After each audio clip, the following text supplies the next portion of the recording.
All right. Thank you very much, everyone, for virtually attending the Sandy Spring Museum Gardening Club's Home Remedies to Control Pests in the Home and Garden. I have a brief statement from the museum to read prior to the beginning of the program. Welcome and thank you for attending.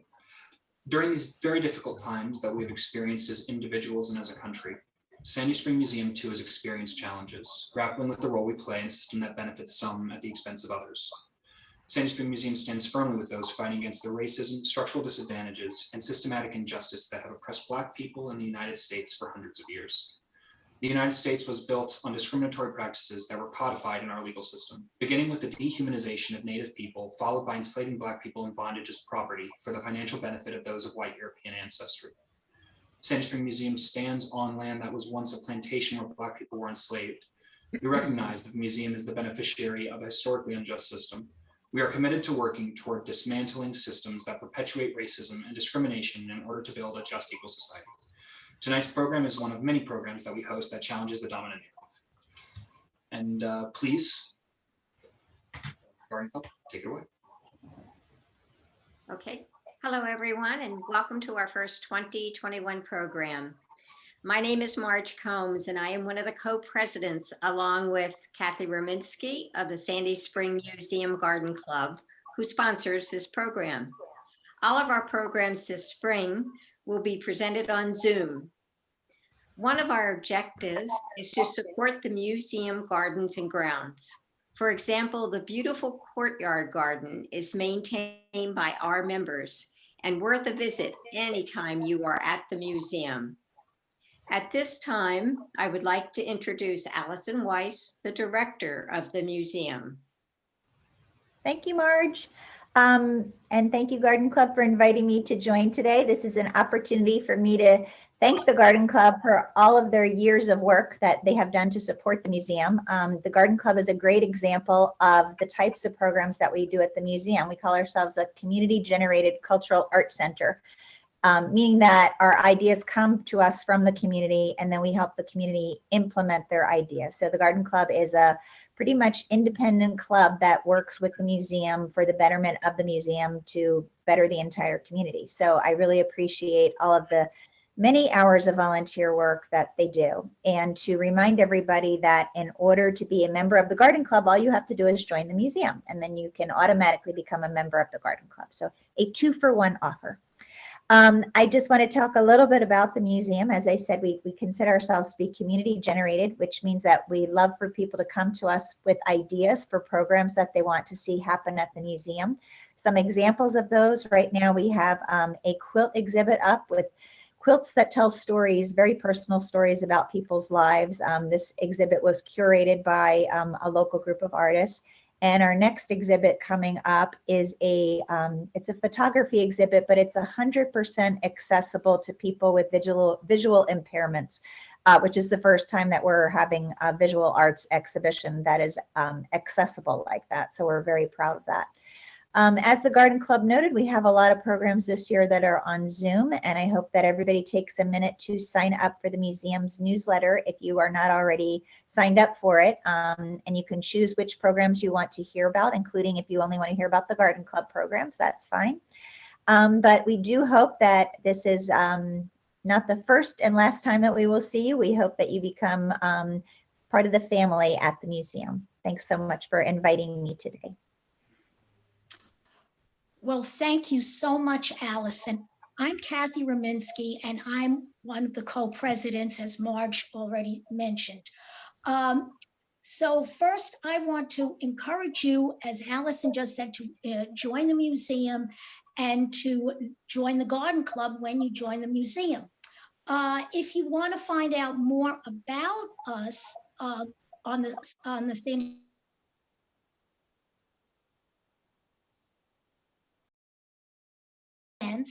and then go to the upper right corner and you will see a menu, and just click on the menu and scroll down and you will come to the Garden Club website. Okay, I want to give you some information about the next few months, what's happening with the Garden Club. Unfortunately, I'll give you the bad news first. Unfortunately, we're not going to have our garden tour this year. I know that's a very popular event, and hopefully it will return in the spring of 2022. We have two wonderful programs coming up. Both are going to be virtual. On March 14th, as you can see on the screen there, we are very fortunate to have Carol Allen. She will be presenting the program on the topic of spring ephemerals. And if you don't know anything about it, Carol is the one to tell you about it. You may know her as the Orchid Lady. She has been working in the horticultural industry for over 30 years with special interest in landscape design and native plants. She is a popular speaker. She has led a wide range of horticultural discussions at area colleges, and she enjoys helping people understand how to care for their plants. Spring ephemerals, well, those are those first spring flowers. They're a balm for our wintry souls. Carol will cover in detail some native and non-native spring ephemerals and the environment in which they thrive. She will discuss creating a spring ephemeral-based tapestry by introducing appropriate native companion plants for covering the bare spots, and end with how to create and maintain a woodland tapestry garden. So I definitely am interested in this, and I hope that you will sign up for it. Then, on April 11th, Carol again will join us, so we get her twice this spring for a presentation on roses. And a rose by any other name may smell as sweet, but there are a bewildering number of types and species to choose from. During this virtual discussion, you'll learn about some of the most common types of roses and their attributes, and then rose care and rose pruning will also be discussed. And again, you're going to, have to pre-register for that. If you're interested in our past programs, there is a link to YouTube on the museum website. And then this link, we're in the process of putting this link on the Garden Club website also in the near future. Okay, now what you've all been waiting for, I am proud to introduce one of our Garden Club members who will help us eliminate and prevent those pesky pests in our homes and gardens. So without further ado, here is Marilyn Kessinger. Marilyn, take it away. Thank you, everyone, and I hope you enjoy this. I don't know whether it's the right program for Valentine's Day, but we'll be doing it. We won't be taking questions all along, but we'll be doing them periodically during the program. Stephanie Parkhurst, who's program manager for programs, will be the one that will be keeping track of those. So just send them to the chat box if you have a question, and we'll get to them as we go along. Okay, let's get started. Most of us have live in homes, apartments, whatever, and we've had to deal with pests that try to invade our home or our garden and can be kind of annoying. And this program's a chance to talk about ways of addressing them that are maybe less toxic, involve not exterminators so much, but things that we have in our houses, and sort of common sense. Some of them are old-fashioned, some of them may work for you but not work for others, whatever. But these are the ones that I selected because I've dealt with them a little bit or know a little bit about them. There's many more I'm not dealing with. Kind of get started, there's just some common sense things you need to do around your house. You need to kind of block the ways in for these pests. You need to seal entry points. You need to clean up in your kitchen spills of things that pests could view as food, like crumbs or fruit juice spill or anything that they could view as food. Keep the garbage area as clean as possible. You need to periodically check vulnerable areas. If you store stuff in the attic or the basement, don't look at it very often. You need to do periodic checks to make sure everything's okay, that that the mice haven't arrived or started chewing or something like that. You know, the longer you wait, the worse a problem can get. And then there's certain pests that are worse at specific times, so you need to be more cognizant of them at those times and deter them at those times. Maybe at other times you can kind of ignore them. Being a pet owner, I know that one of the things that I've heard people have problems with, and I did myself in my early days here, was you need to store pet food very securely. It definitely is also considered desirable. Some of the other common sense recommendations is that damp areas in your house, your basement, your garage, they attract some of these pests. So you need to address like leaks and things like that that cause damp areas, leaking water under an air conditioner, water sitting in the gutters, that kind of stuff. You just need to be observant. You need to address issues as they arise, because let me tell you, the ants, the mice, they don't go away on their own. They need to be told to go away, or, you know, kind of prodded. You can research methods on the internet, but you need to be careful of what sources you use.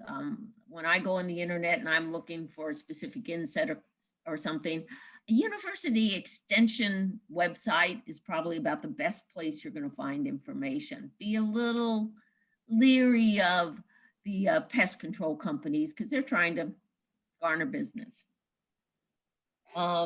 You need to look around your place and just kind of watch everything. And of course, one of the best things I've ever done is just ask people, whether it be the neighbors, other garden club members, friends, whatever, what have they done? You know, you never know what you'll find it out. So going to mice. I think mice are one of those things many people have had trouble with at one time or another. They're very opportunistic. They can get in extremely small openings, as small as a dime, or, you know, and they come in any way they think they can come in. One thing mice can do is climb your brick wall, you know, or get on the roof and come in that way too. Signs that you have a mice infestation, I think we've all seen what mice droppings look like at one time or another. If you're sitting in a quiet house and you hear scurrying sounds overhead or in your walls, it might be a little suspect there. You might want to check that out. Chewed up stuff is how I discovered I had them at one point. You know, they like cloth, felt, lint, any of that kind of stuff, you know, and they'll chew things up. They will also chew holes actually in the wall or somewhere, you know, so just, you know, keep your eyes open. Why do we not welcome mice? Well, of course, we don't like them scurrying around, but they also can cause disease. They can be very destructive, and they multiply extremely fast. They have very large litters, you know. So you could go the exterminator route. The exterminator is probably going to come out with my mouse traps, which you could probably do yourself. They can be glue, snap, or other. I personally don't like doing mouse traps. I find them difficult to deal with, especially if the mouse is still alive. So I like to drive them out and try to prevent them from coming in the first place.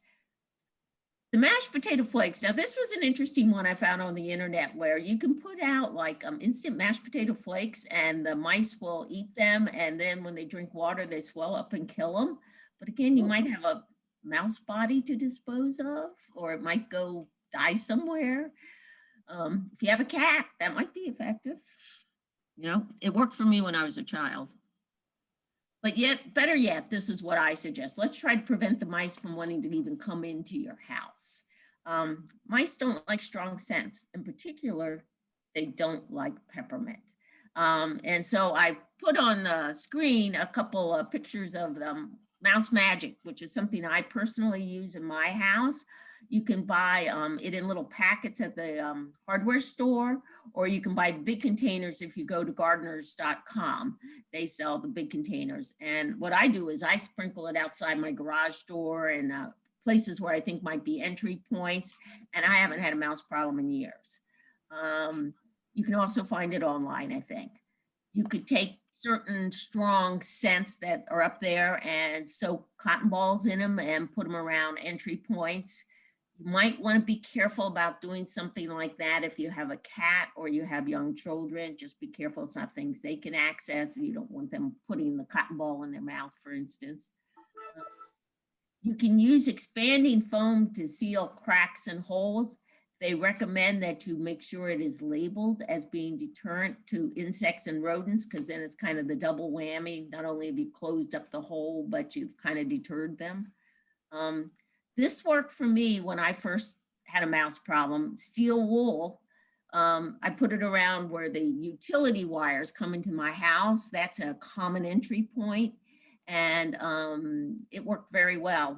They've never come in that way again. They don't like to eat metal. And talking about metal, with my pet food, I keep my pet food in metal cans in my garage. That way I can keep it out in the garage away from the dogs, but I can keep it safe from the mice or any other predator, you know. Toothpaste, especially peppermint, can be a temporary, very quick fix. I don't think you really want to use that unless you have to. The electronic devices they sell at the stores are probably not going to work because mice themselves make high-pitched sounds. And so they're not necessarily the best thing to get rid of mice. You know, you may think they would work, but they don't necessarily work.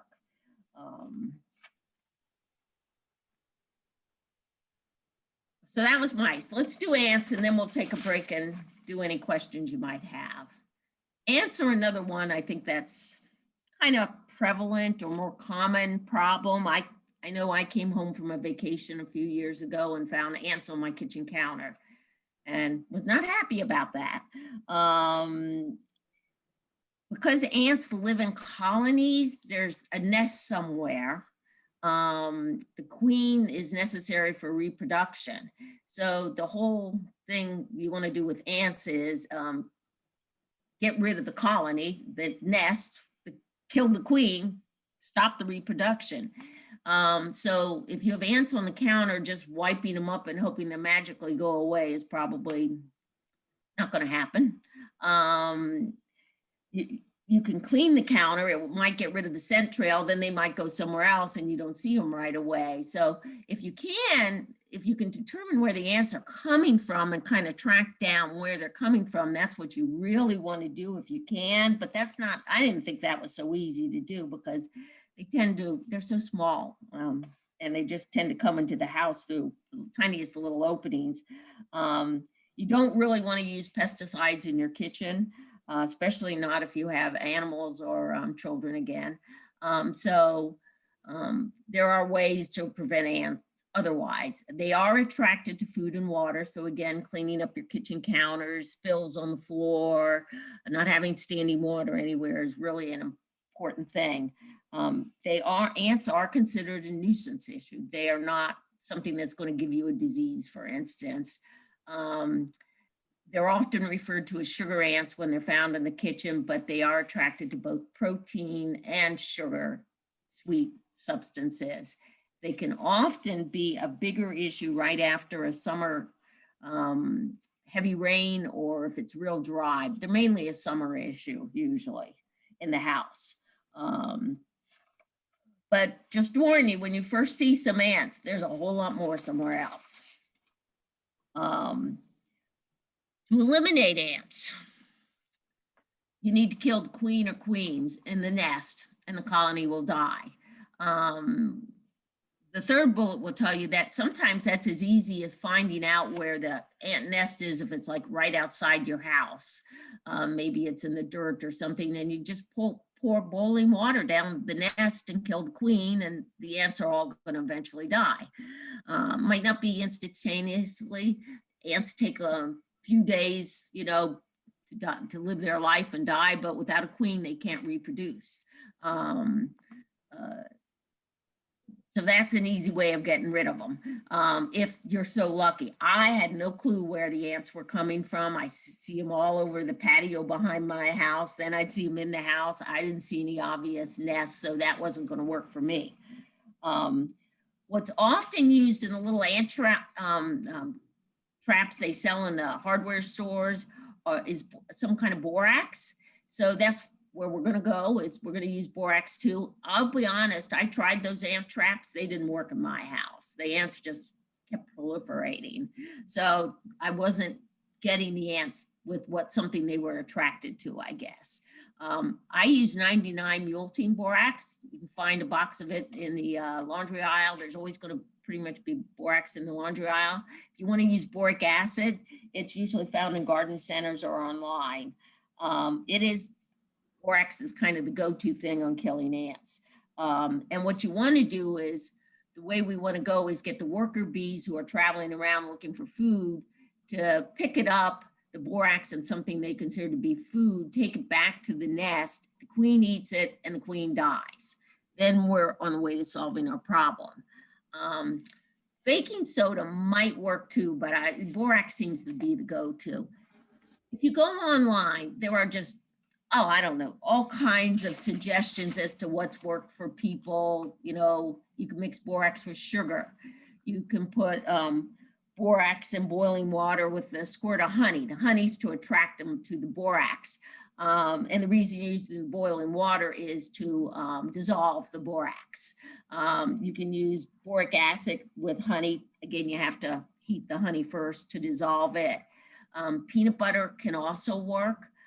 When I had my issue, I first tried, I took a little jar lid, I put some peanut butter in there, I mixed some borax in there, nothing, didn't work. So my ants, I called them sugar ants then, were probably more sugar motivated. So then after a week or so, seeing no decrease, I decided to do honey and borax, and I mixed some borax in with honey that had been heated up in the microwave, put it in the jar lid, and my ant problem was gone within a week or two.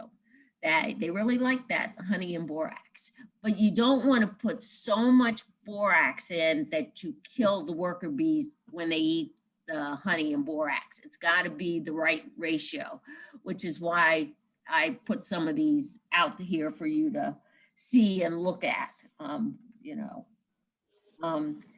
Boric acid and borax are not real toxic to people or pets, but again, with young children or pets, I would try to keep it out of the reach. For instance, if you're putting it on a kitchen counter, I would put it at the back of the counter so dogs can't counter surf and get hold of it. Or back behind the dishwasher sometimes is a good place where the ants come from. Or I have a cabinet that's got my garbage pail in it, and on the floor that works because they don't get in there.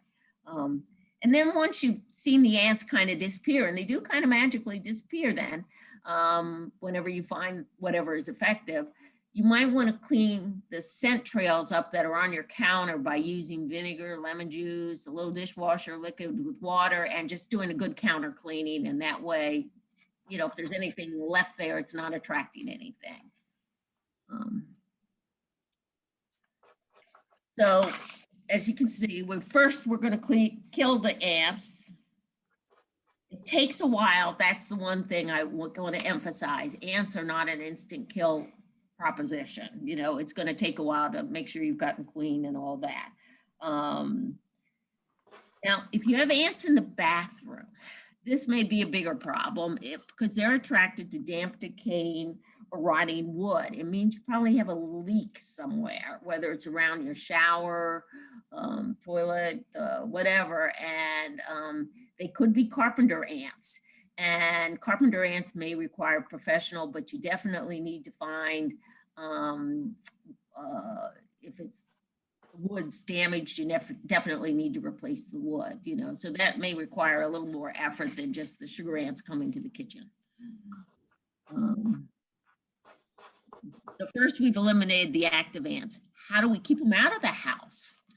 Well, ants don't like strong scents either, and you're going to see that this is something I say about most of these pests. They don't like strong scents. So essential oils, cinnamon sticks. Cinnamon sticks, if you know where the ants are coming in the house, just throw a couple cinnamon sticks down and they probably won't come in the house. You can sprinkle pepper around baseboards and behind appliances. Essential oils, you could mix a few drops with water and spray, but again, they warn you should be careful around cats in particular. Cotton balls and citronella oil. You want to plant plants that ants don't like. They don't like mint. So, you know, if there's a place that seems to be a problem area right outside, maybe that's a place to have your mint patch. An interesting thing about the citrus rind stuff, the reason I put that in is that one of the things that can attract ants into the house are tropical plants. And they apparently can attract ants because they get scalar aphids. You may not even realize you have that, but they don't like the citrus rind, so you just scatter some around in the dirt, and that will kind of, won't like that. But my best tip is diatomaceous earth. And you could buy food grade diatomaceous earth on Amazon. Some of you, many of you, I had it as part of my gardening, you know, stuff. I use it out in the garden for various things, and it will kill ants. And if you, what I do is I have a stone patio behind my house that goes pretty much the length of my house, and I take the diatomaceous earth, which the only thing you want to be careful in it is not to inhale it because it's made of silica. You don't want to get it in your lungs, but just be careful about that. But otherwise, I just put a little line of it in the crack between my house and the patio, around Memorial Day, usually all the way down the back of my house. And the ants won't cross that, or if it does, it'll kill them. You can also do chalk lines. So like if you have a plant out on concrete and you want to protect it for ants from getting up into the plant, just do a round chalk line around and that will stop the ants. That's one where maybe the kids could help you. I thought that was interesting. They don't like chalk or diatomaceous earth. And since I've started putting the diatomaceous earth out along that crack of my house and the patio, I don't see ants in my house at all. And that seems very effective. You will have to repeat it once or twice during the summer, especially if you get a bad rain and it kind of washes it out. But that's usually enough into the house that most rains kind of avoid it. Yeah. All right. And other things you can do to prevent ants is use airtight containers. Don't keep like food like out on the counter. Put it in an airtight container. Make sure anything that's sugary or peanut buttery or whatever is just cleaned up thoroughly, you know. Yeah.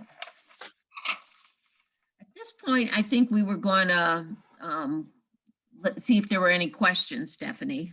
Yeah, Marilyn, before we go on to flies, Ellen made a comment and asked a question. She said she had heard baby powder worked for ants too. Do you know anything about that? No, I don't, but it's kind of along the same lines as the smelly stuff. First off, it's got a strong odor usually. And the other thing is they don't seem to like chalk or diatomaceous earth. So it might, yeah, that might be. I just don't know though, really. Yeah. Yeah. Try that. Yeah. Yeah, that was it. Remember to feel free to put your questions or thoughts in the chat box, and we'll stop at a couple of more times to address them. Okay. Thanks.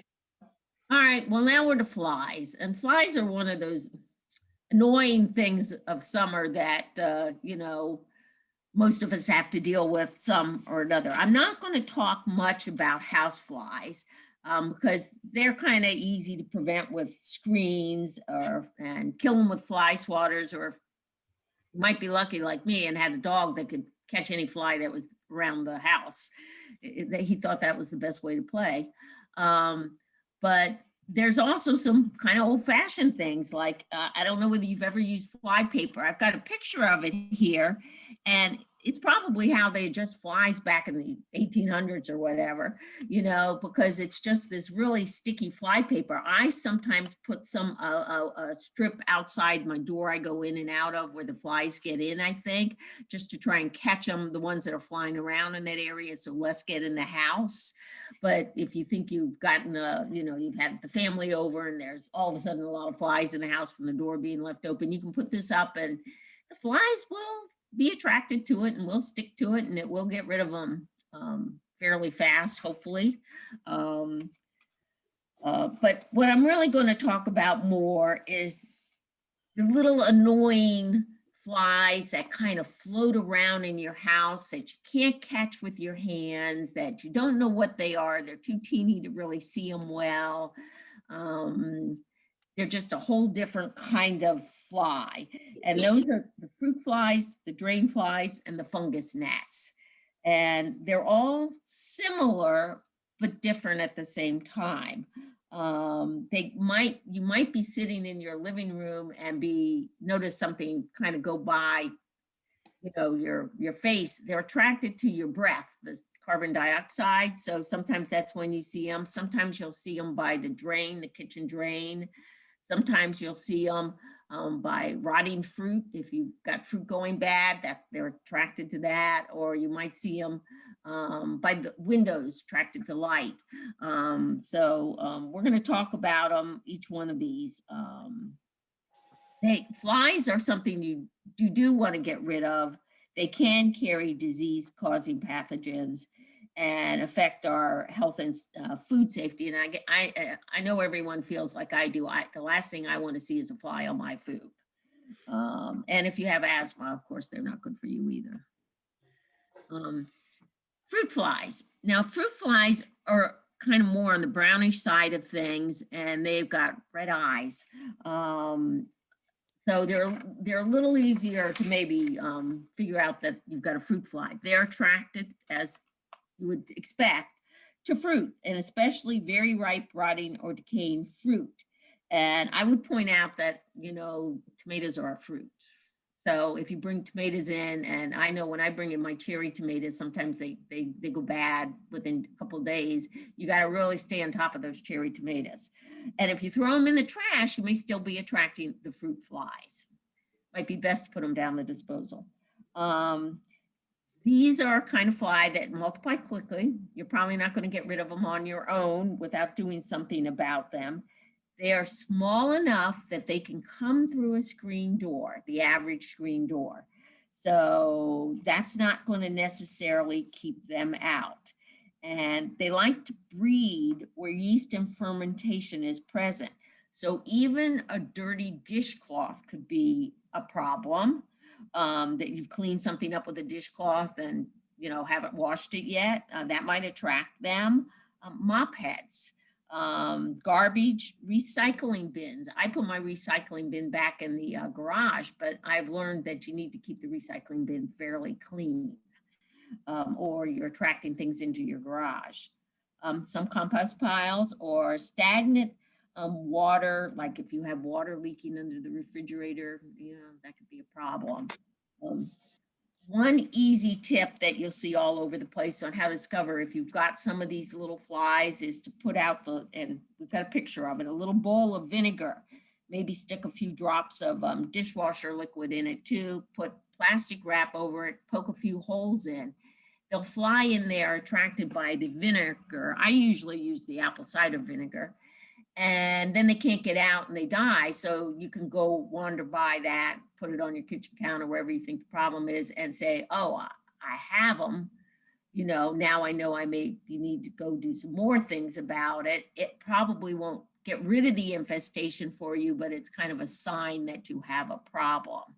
You could also use a stale beer, or even if you had a little wine left in a wine bottle, just leave it open. They'll probably get down into a wine bottle and not be able to get back out.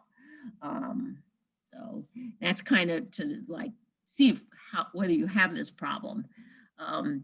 If a fruit fly is if they're hanging around the drain, I've never seen a problem like the one I've got the picture there. Hopefully I never do.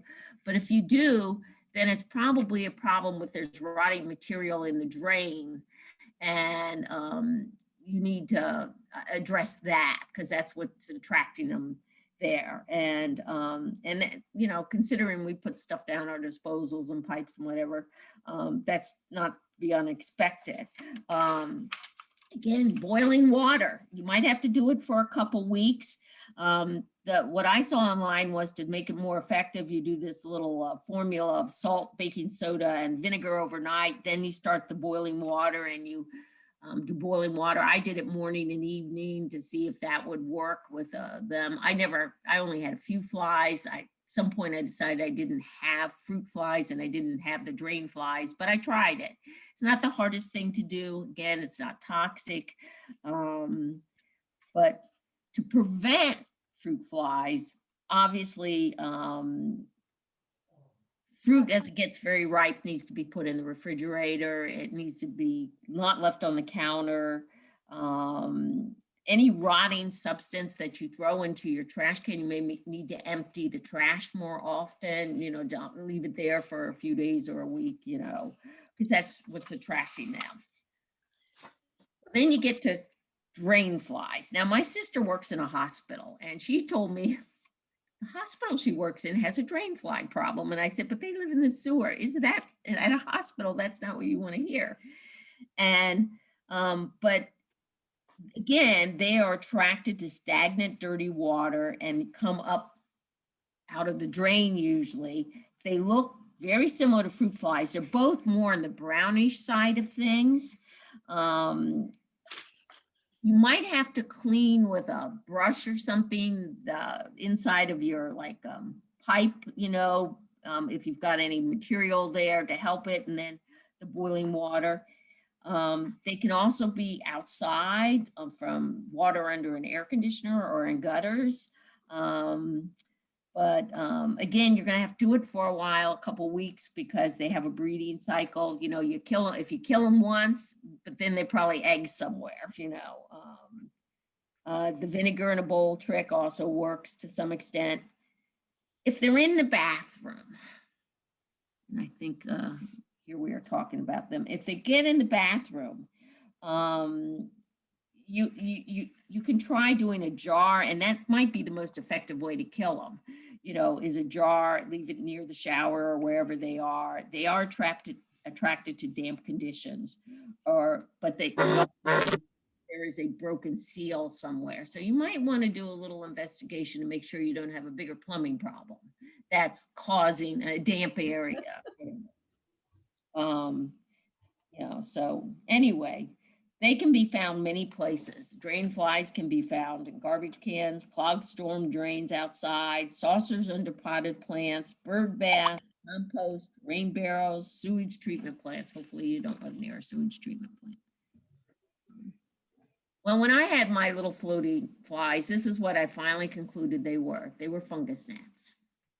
And they are a little more black looking than the drain flies and the fruit flies, the little black ones. And they're very small, hard to differentiate. They drift around. They seem to be attracted to the light. Probably the most likely way you got them in the house is through your house plants, soil. Some house plants that if you bought a house plant already potted and bring it in your house, you could be bringing in fungus gnats. If you reuse dirt that you've used before, you could be causing the problem. They're apparently a really big known problem for commercial greenhouses and nurseries. In fact, when they reuse dirt, they go through disinfecting their dirt so that they can reuse it safely, because otherwise they'll probably have fungus gnats. You can also get fungus gnats in your garden, like your vegetable garden, and they could damage plants out there too. Fungus gnats tend to lay their eggs on the roots of plants and the larvae feed on it, and so they can kill houseplants. So, you know, if you start seeing these around the house, you really don't want to see them around the house. You don't want to see them around your houseplants. Yeah, and probably the biggest problem with fungus gnats Well, first we'll say how you can identify you have them. Over here, I've shown you these safer houseplant sticky sticks. This is another fairly inexpensive product you can find at a hardware store or online. If you stick this in some of your plants, if you've got fungus gnats, you're going to catch some on the yellow sticky section. Apparently, fungus gnats are attracted to light. They're attracted to the color yellow. And that's why they're very bright yellow. They're easy to use. It will tell you whether you have fungus gnats or actually white flies too. It's just an easy way. If nothing ever gets stuck on there, you probably don't have them, I guess. If you want to find out whether you have them in the garden, you could take a potato wedge, skin side up in the soil for a few days, like around a plant that's been damaged or not doing well, see if you have them. See if anything's feeding on the potato. Give it a few days, turn it over, look at it, you know. Good way of kind of identifying whether you have a problem. The biggest reason you're probably liable to get fungus gnats is you overwater your houseplants.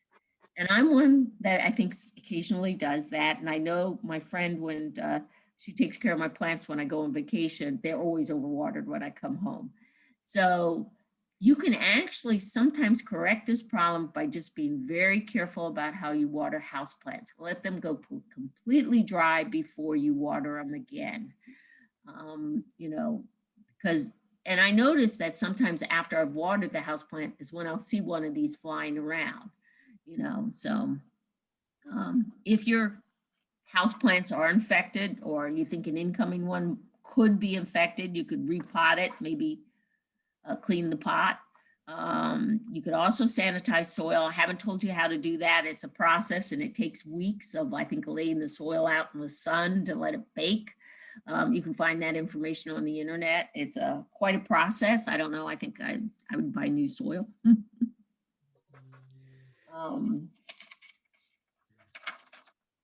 The thing that worked for me, and I know some of our other garden club members know about this too, is hydrogen peroxide. You know, find this at any drugstore or grocery store. It's usually in the first aid section.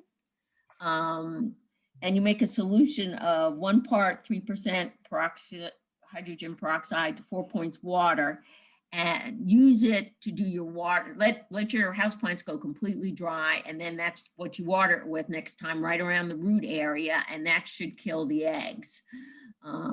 So, you know, you could also use neem, but the hydrogen peroxide is something I already have in the house, so I think that's just easier. You know, to prevent it from coming back, or another way to kind of prevent from getting this is to use mosquito bits.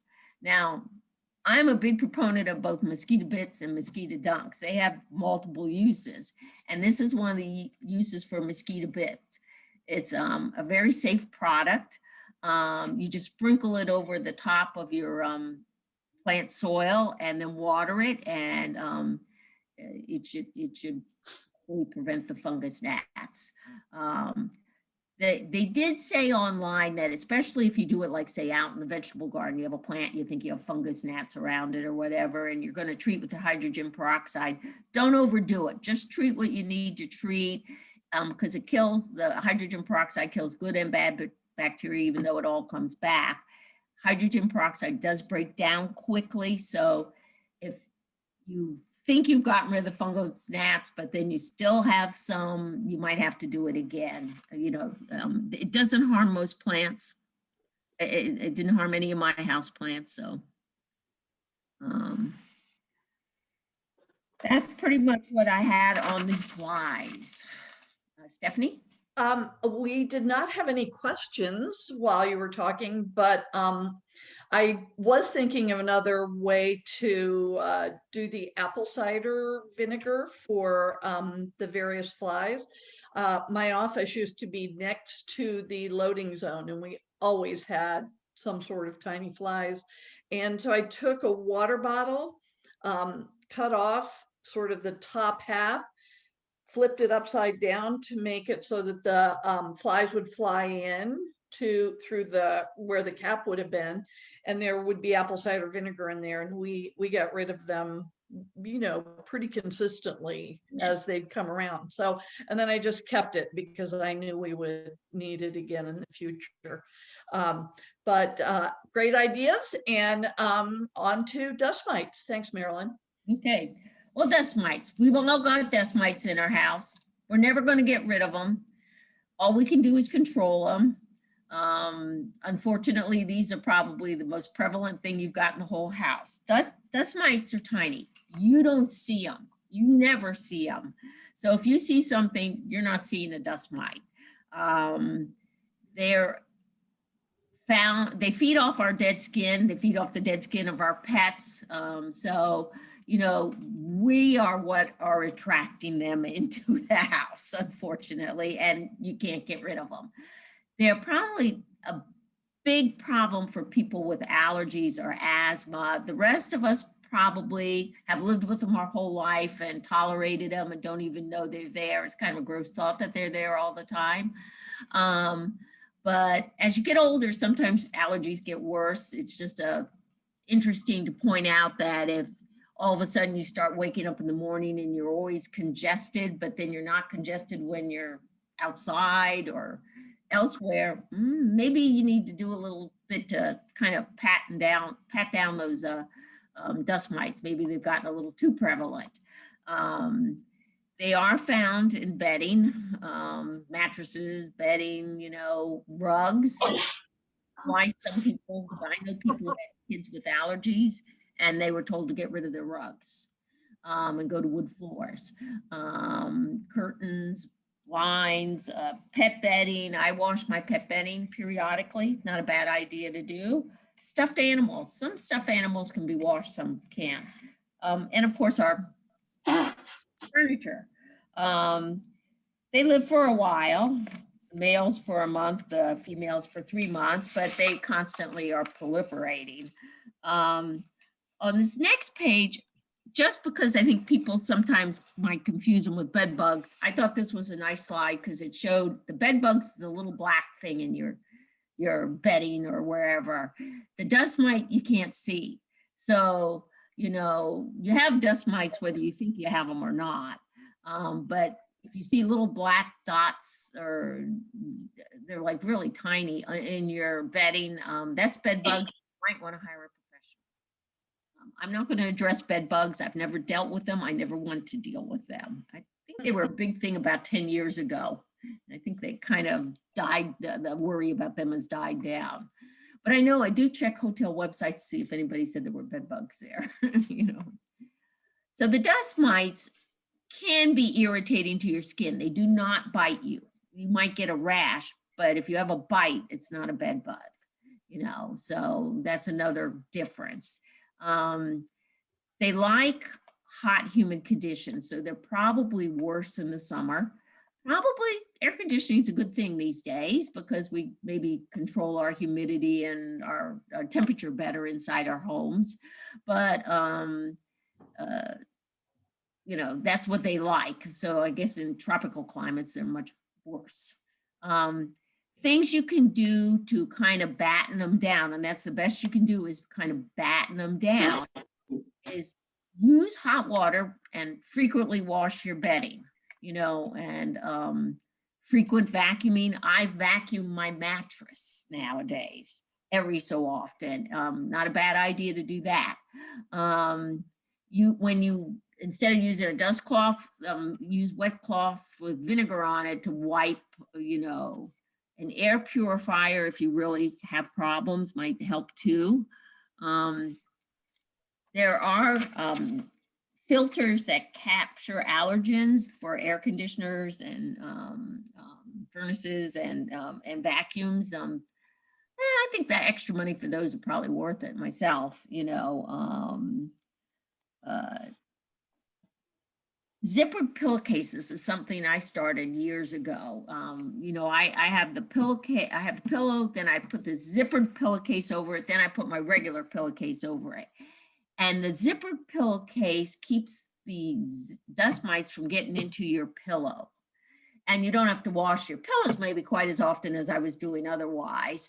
And it was interesting, they did on the Today Show recently, they did a thing about dust mites, and one of the anchors used the zippered pillowcases, and she had 0 in her pillow, whereas there were a lot otherwise, So those zippered pillowcases, zippered mattress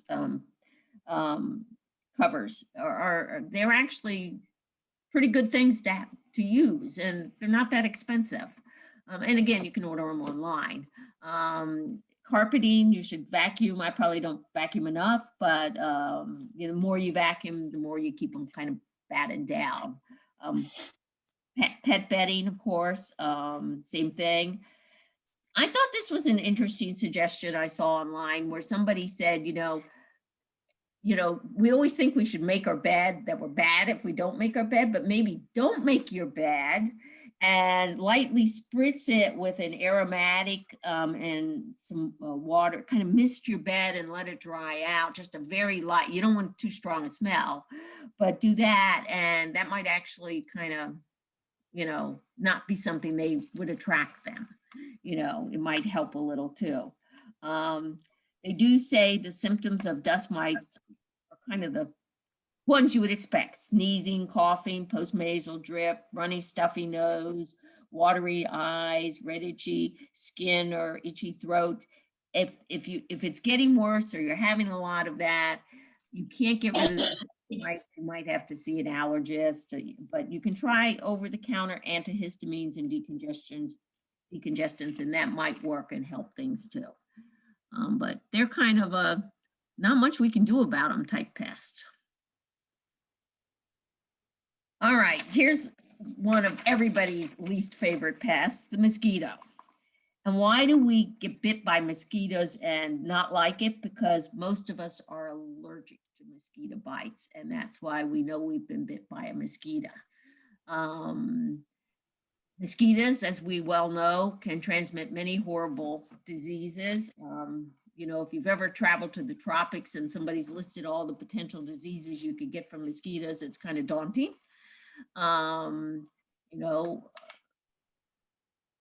But it is what it is. Screening does work for the mosquitoes. It keeps them out of the house. At least they're not so tiny they can get through the screening. Outside, really the most important thing is eliminating standing water. And I'm sure you've heard this. They talk about it every summer because the mosquitoes breed fast. And when they breed fast, they're more liable to bite you. They're more liable to be there. And and the other thing is tall grass or brush, like an uncontrolled, like a field of brush or grass, there's probably going to be mosquitoes around there somewhere. You control that stuff near your house or near your porches or patios or whatever. Things that work for mosquitoes. First off, let's talk about the second bullet. Mosquito Dunks. I showed you a picture of them. I'm sure most of you probably already use them or heard of them. They're a pretty safe product. They even use them, I think, in the bird baths and places like that. My dog was attracted to them, and they're not poison or whatever. I try to keep the dog away when I would put them out. What I do is I get those little donuts and I crumble them up, and all my pots on my patio have the little saucer where the water, after it rains, there's standing water there. Before that happens, I've crumbled up the dunk and put it all around in the bottom of that so that when the rain comes, it's already there.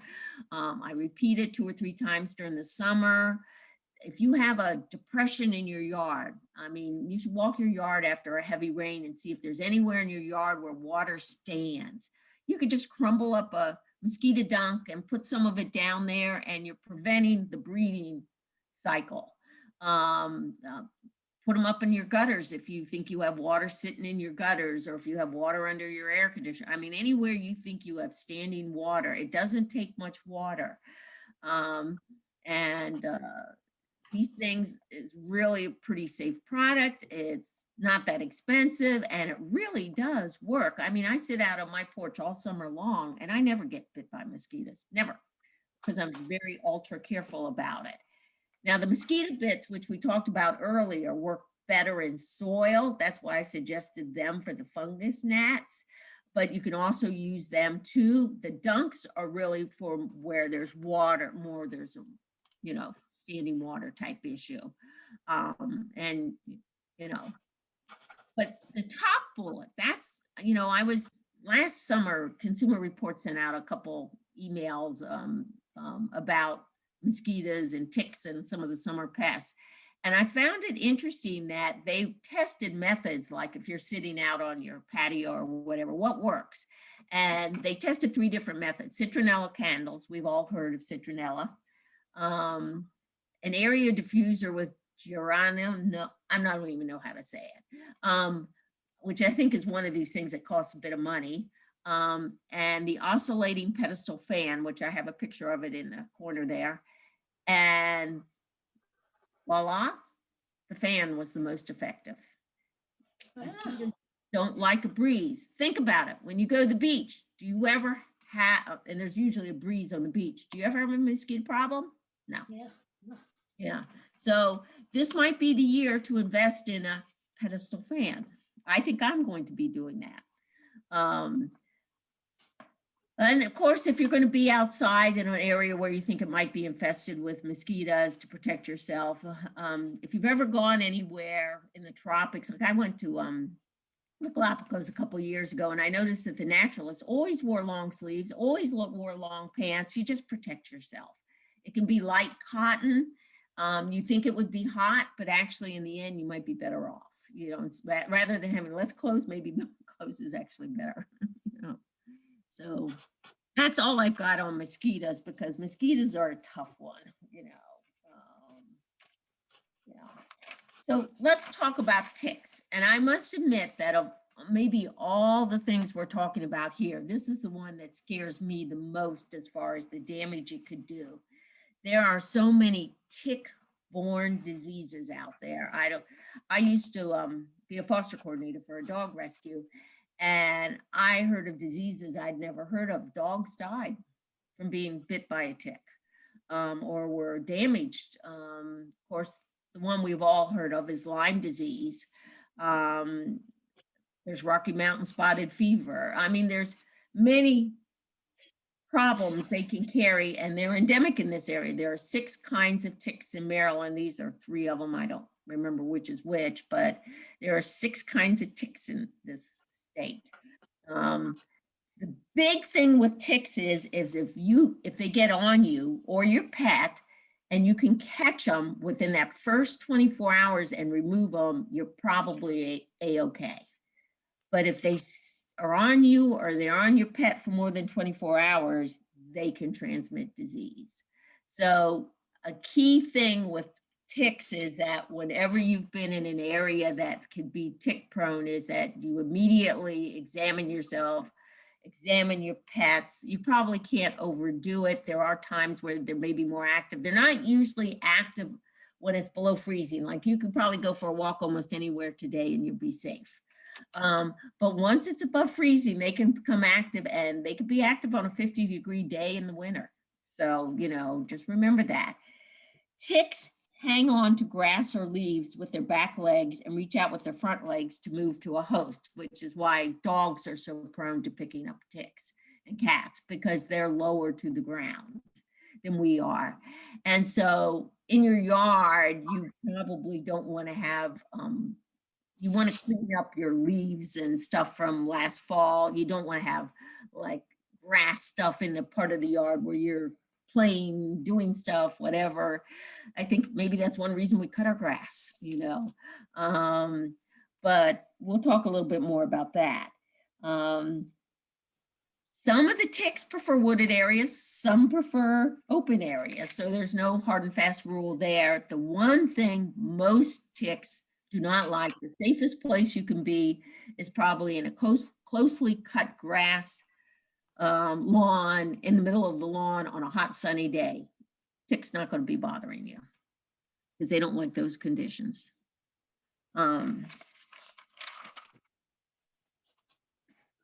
For personal protection, DEET's kind of the gold standard. Other things may work, maybe not as effectively. The big thing about DEET is don't try it with a pet and only use it with a child if you're sure that you're using the right formula, because adult DEET is probably too strong for a young child. You don't want to harm a child. And if you do find a tick, the other important thing is, and I would suggest that it's not a bad idea to someday go on and watch a YouTube video or something, or talk to your doctor about it, is how you pull the tick out. You're trying to usually use a tweezers to pull them out. You're trying to get them, I think, behind the head. It's not a bad idea to actually see it in action. If you collect a tick and you're not sure how long it's been there, kind of a common sense thing to do would be to save the tick and put it in a plastic baggie in case you do get sick or your pet gets sick, so that if you did have to go to a doctor or a vet, you would have the tick to present to them and say, this is the tick I think caused the problem, maybe caused them to get sick, because then they can test and it could be a lot faster process or a lot more effective process to treat. Yeah. They say in the summer, like you go on a hike, don't sit on a log. I've done that. I can't tell you how many times I've done that. Or the ground in brushy areas when possible. Again, if you're going to go hiking where ticks are around, long pants, good socks, closed-toe shoes, DEET prevention, all kind of essential. Ticks seem to particularly like right around where your shoes, socks, and so watch that area in particular. There are suggestions that when you come back from, say, a hike or an area, you've worked in an area where there's ticks, or a field, or you're just not sure, that come home and just take an immediate hot shower and throw your clothes in the dryer for 15 minutes. It would kill any ticks, and that might then you don't have to do so much inspecting of yourself. Maybe that's just the easiest way to go. Pets should be examined periodically. I've got some examples here of the tick combs. There's also this little thing, I thought it was kind of cute. It was on Amazon. It's a tick remover that is wallet size that you could carry with you on a hike. It tells you how to do that. So there's various tick removers that make it easier. One important thing to remember about ticks is, if you're going to go out hiking, always put the sun repellent on first, the DEET second. It's got to be at the top layer. There is one last thing you can do. I did it once when I went on a trip somewhere where it was a very insect-y area, and that is, you can treat clothing with permethrin and make them sort of insect repellent. Again, if you want to do that, YouTube is the best place to go to see how to do it. To prevent ticks in your yards, you want to remove the brush, the leaf litter, the lower vegetation, lower branches around the edges of your yard in particular, where it's, whatever, especially if you live on the edge of the woods, like some of us do. If your yard's a really sunny yard, really the border's your only concerned area. You could put a mulch area. This is what this picture's showing. Looks like they put rocks around the edge of their yard, and the ticks apparently won't cross that barrier, and that keeps them out of the yard. Of course, you want to try and prevent rodents and deer from visiting. Good luck with that. Ticks, again, don't like essential oils and plants. And so here's some suggestions of essential oils you could dab on yourself too, if you don't think it's a real problem, but you just want to make sure they're not attracted to you or something. Some of the plants are interesting, not bad plants to plant.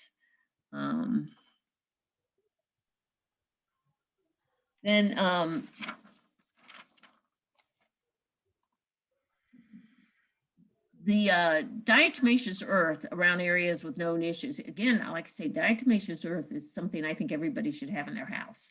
It comes in very useful. These teeny little insects, it just kills them because they can't eat it. They try to eat it and it kills them. Like if you had a dog house or something that you thought was a tick area, but you wouldn't want to treat your whole yard with diatomaceous earth because you might kill the good stuff too. But if you want to treat the yard, you can treat it with beneficial nematodes and not hurt the good stuff. And you can buy this stuff online, and you can apply this to, you know, whole yard, garden, wherever you want to apply it. You usually would apply it in the evening. You would water before and after applying, and it controls things like fungus gnats, grubs, flea beetles, squash borer. That's one that bothers me almost every year. Fleas and, you know, ticks, you know, obviously. But lastly, we get to my favorite thing, which is the tick tube. I don't know whether any of you have ever heard of the tick tube. There's one here on the right. I heard about it years ago from my tree company who proposed various tick solutions. And this was one I had them do. And then I figured out, well, I could do it myself. At first, I went and bought the tick tubes off of Amazon and just placed them myself. Now I make my own tick tubes using like toilet paper, the cardboard toilet paper rolls or paper towel rolls, lint or cotton balls, and permethrin. Again, it's permethrin. And you just kind of soak the cotton balls or lint in the permethrin, let it dry out, not in the sun, because the sun makes it less effective. And then you stick it in about half of the tube, leaving about an inch on each side so that the mice are attracted into the tubes. And you lay it next to walls, next to fences, along buildings. And since I started doing tick tubes probably about 15, 20 years ago, I'd say, and I've had probably in that time frame 50 or 100 dogs come through here as foster dogs or pets or whatever. I think we found less than 5 ticks on the dogs. So it's pretty amazing how it cut back on the tick population. And I put it about every 10 feet along the fence in my backyard, and then some down in the front yard too along the side. But these tick tubes, what you're trying to do is break the cycle. Like say a deer ticks on a deer, and then it goes to a rodent. The rodent is the part of the cycle you're addressing, because the rodents are the ones that are scurrying here, there, and everywhere, and you don't even know they're there, and they're spreading the ticks around to the grasses and the whatever.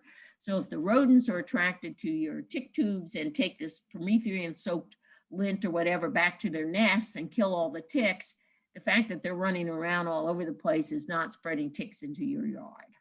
And so I found that to be pretty effective. And again, Consumer Reports, when they talked about ticks last summer, they pointed that out as an effective way to treat your yard. So, and there are 10 million YouTube videos on how to do tick tubes. So if you want to see how somebody does it, see where you should place them, it makes it really easy because they give you examples, they show you exactly what they're doing, how they're doing it. And the ingredients really aren't that expensive. Some of them are right in your house, and you just have to buy the permethrin, and it lasts for a while. So I highly recommend tick tubes. Black ground beetles. These are hang on, Marilyn. We actually had a couple of questions and a comment. So about ticks and mosquitoes. So okay.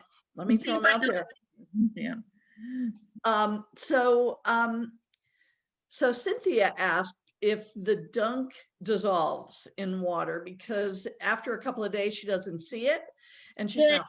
Yeah, I think it kind of does, and that's why you put it in water. I break it up when I put it around the pot, so it's smaller pieces, and I'll see the pieces for a while.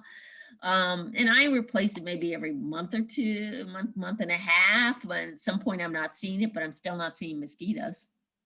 Oh, okay, because she was saying, you know, it's made of corn gluten, and there are critters who would love to eat them. So, but it sounds like within a couple of days, it's more likely that they've dissolved. It takes a little longer for mine, but yeah, I think at some point, and you know, at some point, you know, after a month or a month and a half, and I don't see any pieces left in the pot bottoms, I go put some more out. I figure I can't overkill on that. Gotcha. Tanya also just sort of mentioned things that you were talking about around clearing out leaf piles because mice like leaf piles and mice carry ticks, particularly in New England. So which I'm pretty sure is the case down here too. But anyway, to just keep in mind clearing away those leaf piles. Exactly. that, Leaf litter, they highly recommend that it's okay to have it in the fall, maybe into the winter, but by spring you need to get rid of that leaf litter. I mean, I do mulch piles and that's where I put my leaves. I shred them and put them in the compost. So that's okay because that's heating up. But you know, you don't want to leave leaf litter around in the yard, even if it means just going over it with a lawnmower or something. Yeah. Yeah. And the last one was from Kathy, and she wanted to know more about permethrin and where you get it. I buy it on Amazon. Okay. And if you watch a YouTube video on, say, either doing the treating your clothes for the insects, which I don't usually feel I need to do unless I'm going somewhere that's very insect infested, and it only works for so long. That's the other thing. The more you wash it, the less effective it becomes. But I use it for the tick tubes, and I know Sawyer's is one brand that I've used, but you watch the YouTube videos and they'll show you exactly what they're using, what strength, whatever. And when you buy one of these things, it lasts for a fair amount of time, you know. Okay. Yeah. Right. Thanks. Not the worst pesticide out there either. It's not as toxic as some of them are, you know, but, you know, seems to work well against ticks. Black ground beetles. This came up, you know, I wasn't originally going to include black ground beetles. I didn't even know what they were before September when one of my neighbors caught me in the road when we were walking and said, I've got these little black things that are coming into my house. And I realized I'd had a few of them. You know, I've seen them down in the basement. They were mainly down in the basement. There's a ton of different kinds of ground beetles. This is just one particular kind of black ground beetle. Apparently, sometimes people think they're getting cockroaches when they see these little guys. They are not cockroaches. They're just hard, black, shiny, about ½ inch long black ground beetles. And they're considered beneficial outside. They're probably in your mulch. They're probably in some of your yard debris. They're probably out there and you may not have noticed them because they're not real active during the daytime. They're more active at night. They may be near they're a good reason for not putting mulch right up against a house because, you know, they usually don't recommend you have it right up against the house because then they're right there and may find the hole to come in the house. They're not really coming into the house to breed. They're not really coming in the house to do anything nasty. They don't transmit diseases or anything like that. They're active at night. So what attracts them is the lights that you either have on outside the house or inside the house. Now, I used to keep my basement light on so the dogs could get out a dog door. And that was probably what was attracting them inside. And they're often along walls. It's green if you see them at all. I never saw a tremendous amount of them, but I just saw enough that I noticed them. To get rid of them, you could just vacuum them up, scoop them up. You could put sticky traps out and they'd stick to the traps, you know, along walls. You could do those kinds of things. So they're not that hard to get rid of. To prevent, you know, like this example here of the cracks and crevices and gaps and stuff, that's how they probably get in because they're only ½ inch long. The one thing I thought was interesting was you might want to consider changing your outdoor lighting to yellow lights. And I noticed that like if something's labeled a bug light, it's always that bright yellow light. Well, apparently the bugs aren't attracted to that kind of light. They're attracted to white lights, the other kinds of lights.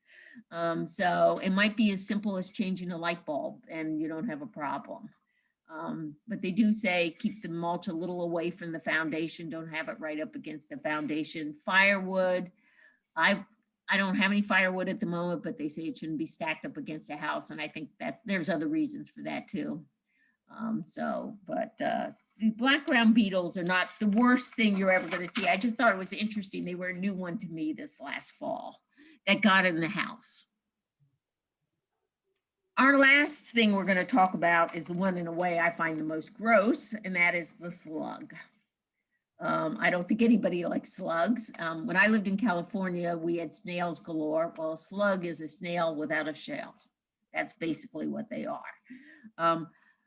When I learned that toads like slugs and are a natural predator, I thought I'm going to have to figure out a way to help my toads out back proliferate, because I always see them like in the evening, you know, late evening when I take the dogs out, I'd see the toads around out my back door, and I thought, well, good, I'm glad I have toads.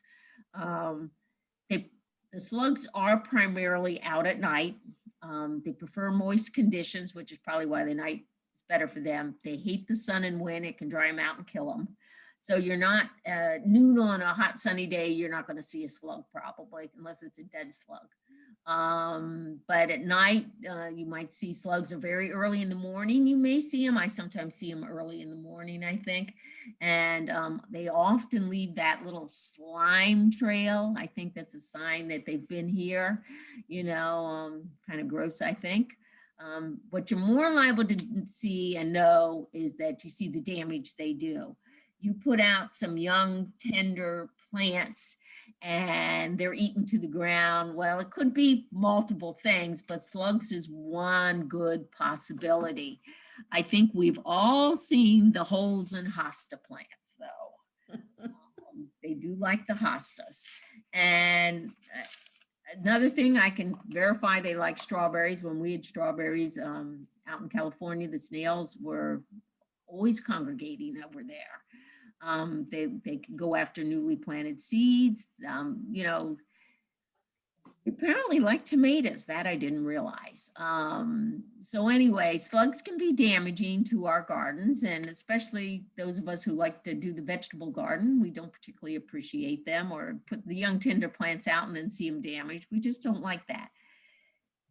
Prime time for them is spring, when there's young tender plants out there and it's not hot, dry, and sunny, and late fall.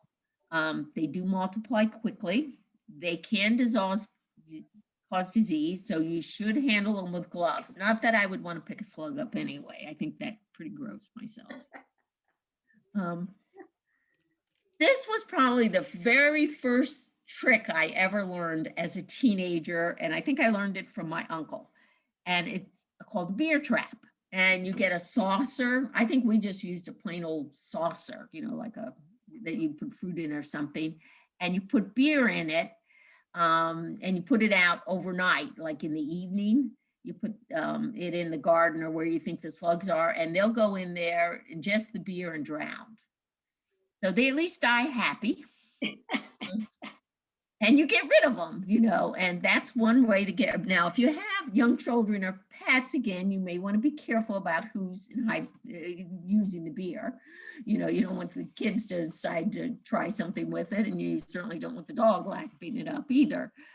If you see the slug, you could spray it directly with white vinegar and kill it. If you've especially got a vicious mind towards slugs, that or diatomaceous earth, they'll probably die see death. If you want to see if you have them, this was a suggestion, was to take an old board or citrus pill and put it out there. And like the board, you would give it some time, maybe make it a little damp or moist, so it'd be a nice place for them to go, and then lift it up and see if they're underneath. Then you could dispose of them. The citrus peel, as you can see, they crawled right into the citrus peel. So this is kind of the opposite of some of the pests we talked about earlier, where they didn't like the citrus pill. This is one that likes the citrus pill.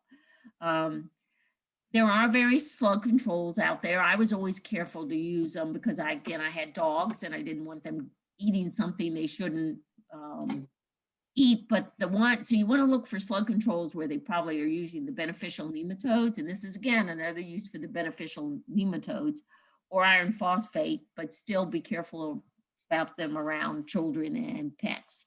I thought these were kind of interesting ways of protecting particular plants. They don't like copper.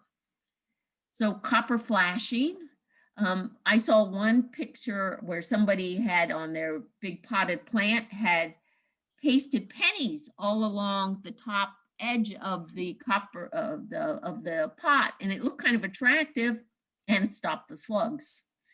You know, they do not like copper, so you can use copper to protect specific plants or specific areas. There's plants they don't particularly like either. Rosemary was a nice one, I thought. You know, there's a couple others. Apparently caffeine is not good for them. So this is why they say you could spray strong coffee at night, wouldn't necessarily harm the plants, but they don't like the caffeine. If you know where the slugs are, that might work fairly well. And then again, you can use beneficial nematodes and get them into the ground, and that might help you get rid of the slug issue. There's actually some discussion on the internet about how in Britain they have something called Nema slug that people just raved about. I guess it's a slug preventative that uses nematodes, but it's not sold in the US yet, but maybe eventually it will be, you know. So that's slugs. They're kind of gross little creatures to me. So ramping things up, there were themes throughout this, and some of them were that, you know, I want you to try and use organic, natural ingredients, things you have around the house. I don't think it's a good idea to bring pesticides into the house whenever you don't have to. You know, you're living in that house, you don't need to be exposed to pesticides. I think a lot of things out in the yard that might be a pest in the house, you leave them alone in the yard. You leave the ants alone. We don't have the nasty kind of ants anyway. You leave the black ground beetles alone, you know, you just live with them. You don't kill every bug you see in sight, you know. And, you know, they serve their purpose out there. And the thing I always worries me is if I start killing something with a pesticide, what else am I killing? Because a lot of pesticides are pretty, I think, non-specific. They just go after everything. The internet is a great resource. I got some of my information from, definitely got my pictures from the internet. I tend to always take things I read through. I try multiple sources before I tend to believe something. Like I said, when you're talking insects, there's a lot of university extension services that have websites throughout the country, and the University of Maryland does. And that's some of the best information you're going to find because it's factual and they're not trying to sell you anything. There are apps if you want to identify pictures. I used Picture Insect to identify my black ground beetles. If you can get a picture, it's hard sometimes when they're really small, but it is a useful tool. If something doesn't work the first time, there's probably something else that might. There's many different methods. That's talk about ants. And again, our biggest resource of all is our, you know, if you're having an issue, is your neighbor having an issue? You know, you live in the same neighborhood, family, friends, garden club members, you know, we can help each other there. Yeah. So, questions? So before you go, Marilyn, or before we wrap up, there were a couple of questions about insects that we didn't talk about today. One was keeping stink bugs out, which I think we're all contending with more and more. And then there was another one about a black insect in, let's see, Lynn asked about the stink bugs. Betty asked about the black insect that jumped 6 inches high in her basement. Allison thought maybe it was a camel cricket. But anyway, do you have any thoughts or information about either of those questions? Stink bugs? No. When they first came out, they said, pick them up, pick them off. I remember I was out my porch one day and I wanted to read a book and I thought, well, I'm going to pick them all off the side of the house and whatever and stick them in water and kill them. I don't think I lasted an hour. Yeah.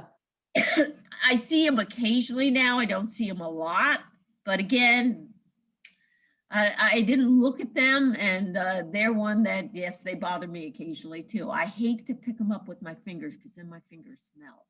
Oh, no. Yeah, I'm with you. Actually, that app for figuring out what kind of bug you have might be a good one if you can get a picture of that leaping. Yeah. I mean, I couldn't really do it with the teeny little flies, or I didn't try, but it worked pretty well with the black ground beetle, because it was a little black thing, and you go online and you say little black insect, and it's like, really, is that all my choices? Are there more choices? It's like, but then once I took the picture and it identified it and I read about it, I realized, yeah, that's exactly what it is, so yeah. And it's a free app, a free trial at least, and it's still on my phone camera. I think it's probably by the same people that do Picture This, which I also have on my camera, and does plants. And they have like a free version, which you can use if you don't overuse it. But if you start using it too much, then they want to sell you a version.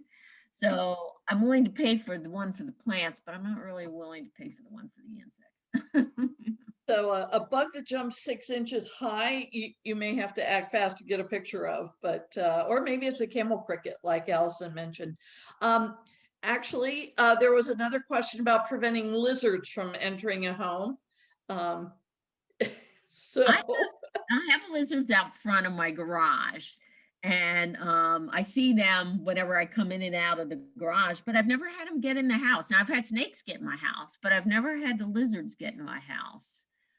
So no, I would think they might not like some of the essential oils. Again, yeah, I would just say how to keep, go Google it and, see what they say online or whatever.